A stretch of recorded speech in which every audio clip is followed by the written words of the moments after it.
Soberbia, sobria, solemne es la Cámara de los Diputados.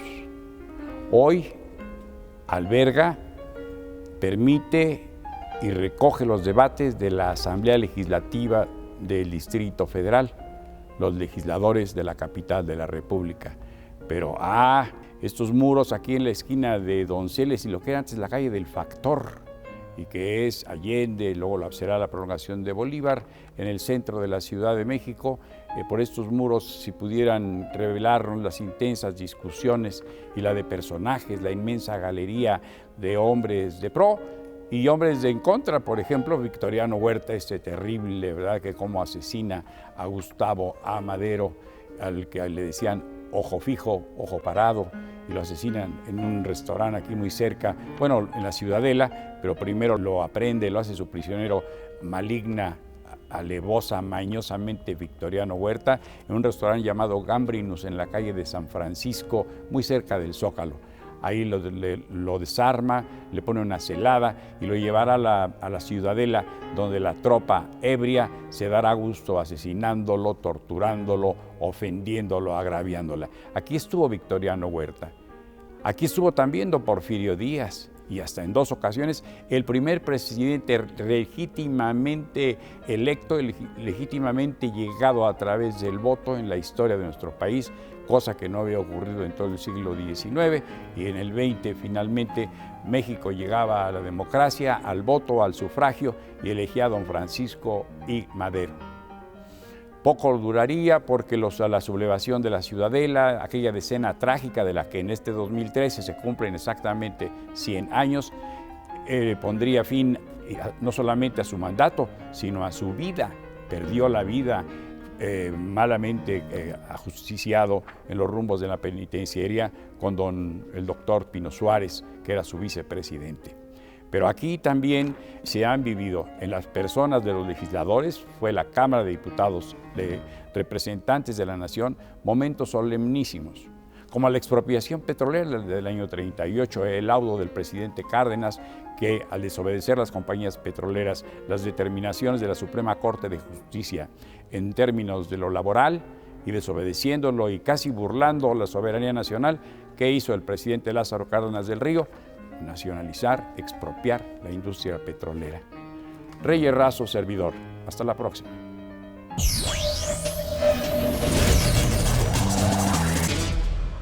Muy bien, bueno, pues como le había yo comentado en el bloque anterior, la diputada Zabaleta nos anunció que tenía algo importante que decir en relación con la parte local de la reforma político-electoral que ella considera necesaria y ciudadana.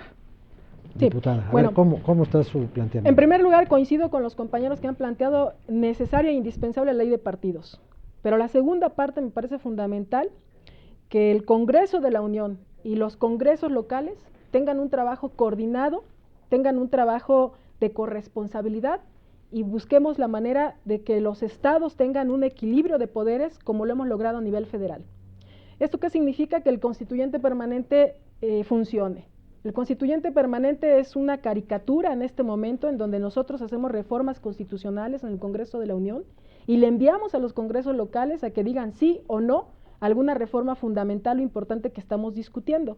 ¿Esto en qué demerita el trabajo de los legisladores locales? En mucho, porque si los legisladores locales no se involucran en la discusión de los asuntos importantísimos que se llaman estructurales y que tienen mucho que ver con la reforma política a nivel federal, pues simplemente a nivel local no pareciera importante que la cuestión de la democracia se consolida a partir de tener el ejercicio del equilibrio del poder hacia el Ejecutivo.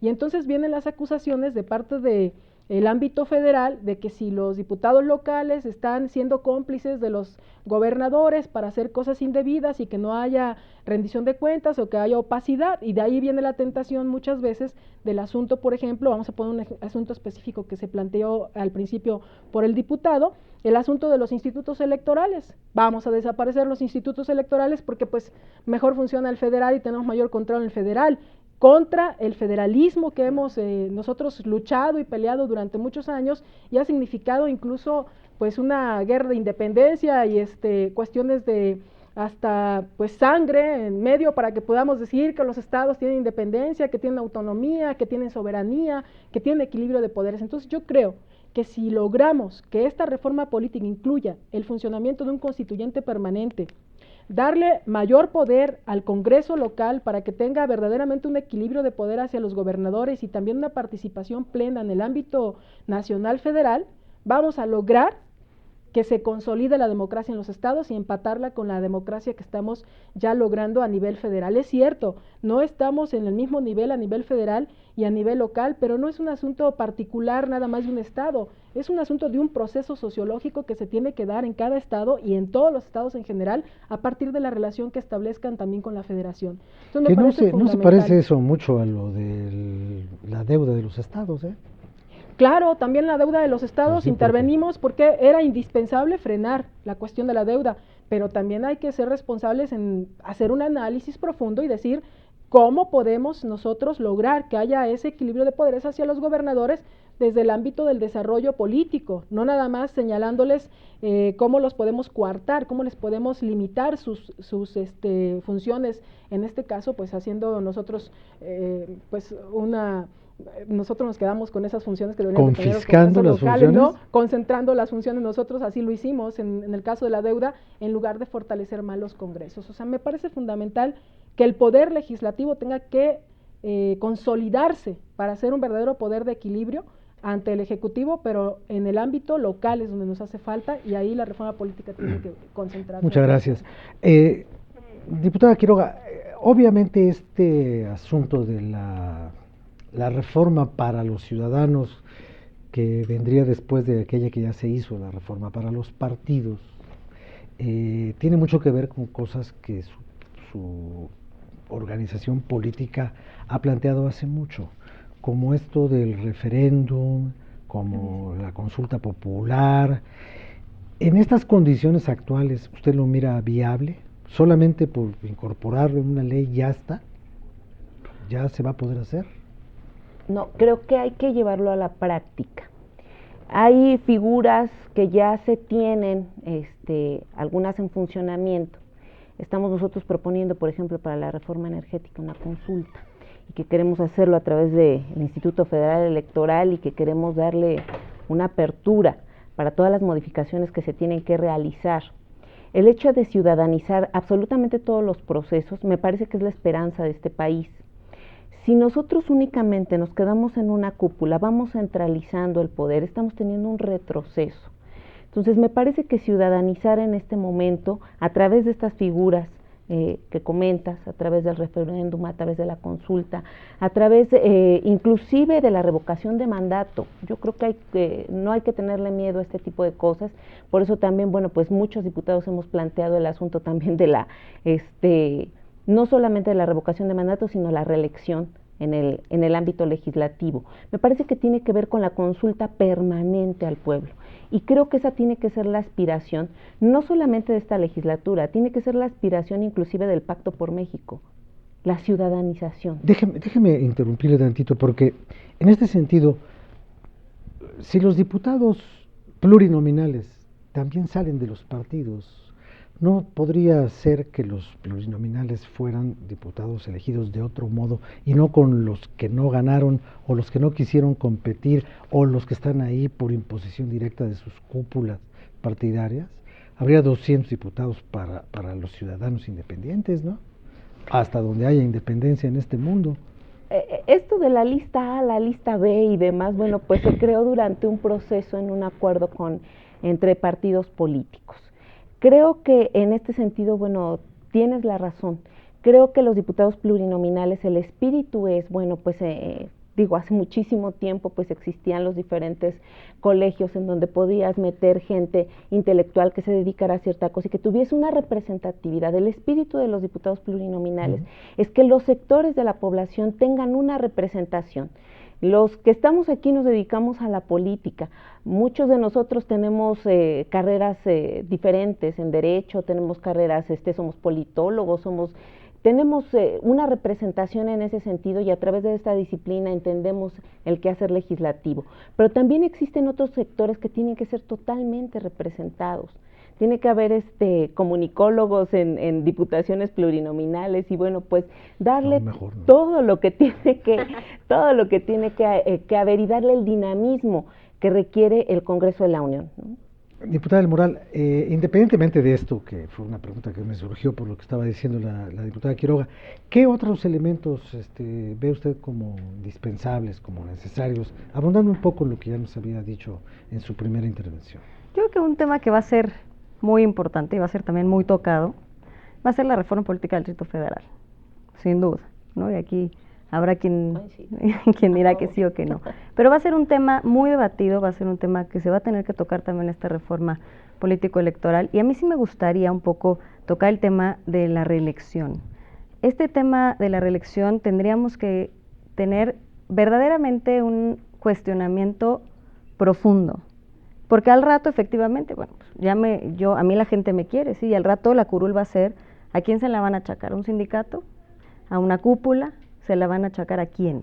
¿De quién va a ser la curul? Yo creo que habría que tener mucho cuidado también con lo que se va a debatir en estos próximos meses.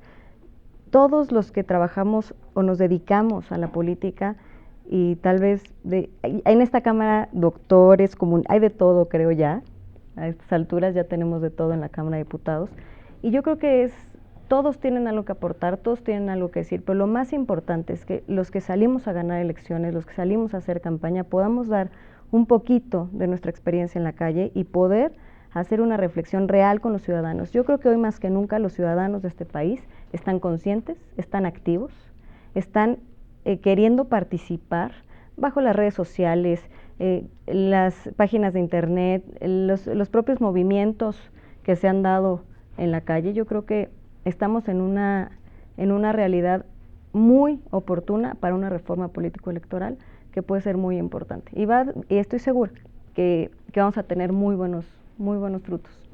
Muchas gracias, diputada. Diputado Reyes Doval, cerramos con usted para que, si todavía quiere usted retomar lo que dijo desde la primera intervención, o si alguna cosa le surge de los comentarios que ya hemos escuchado, por favor, para cerrar Muchas gracias. la ronda. Bueno, no perdamos de vista que votar y ser votados es un derecho fundamental, es un derecho humano que incluso está consagrado en todas las convenciones de derechos humanos que se han publicado en los últimos años, en los últimos decenios. En ese sentido, yo sí creo que el Estado mexicano tiene que buscar la mejor manera de garantizar ese derecho humano fundamental, que incluso está establecido en nuestra Constitución. Con la reforma constitucional del año 2011 se incorporan los derechos humanos como mecanismo de interpretación normativa, es decir, se establece el principio pro persona. Siempre en cualquier interpretación que haya de una ley tendrá que privilegiarse aquella que mejor defienda los derechos humanos de la persona.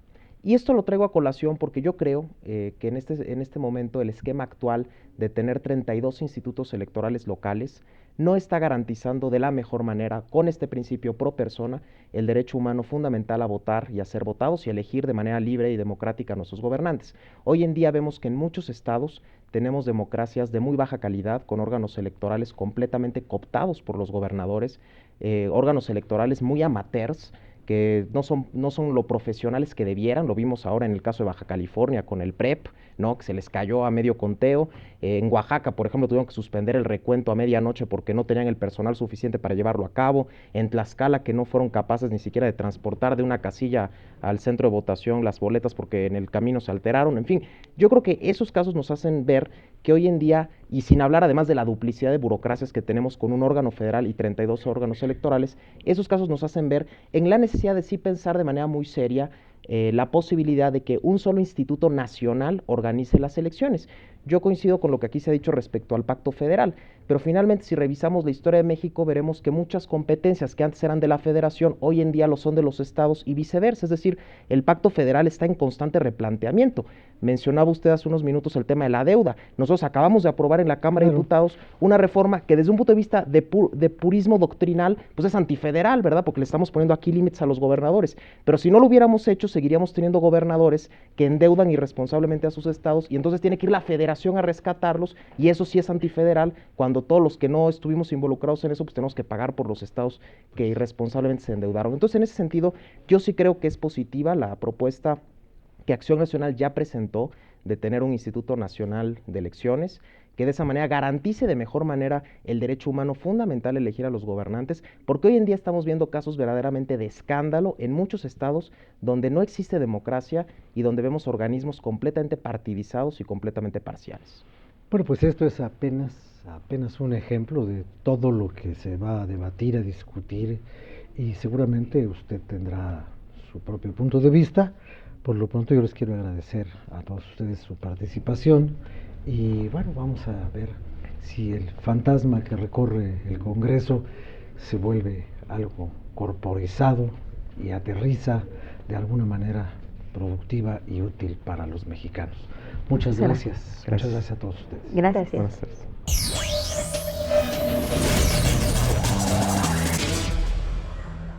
Redes sociales y comunicación interactiva en la Cámara de Diputados. Facebook, Cámara de Diputados. Twitter, @Prensa Cámara. Flickr, Cámara de Diputados. YouTube, Cámara de Diputados. SoundCloud. Cámara de Diputados. Busque y encuentre. Noticias, Comentarios.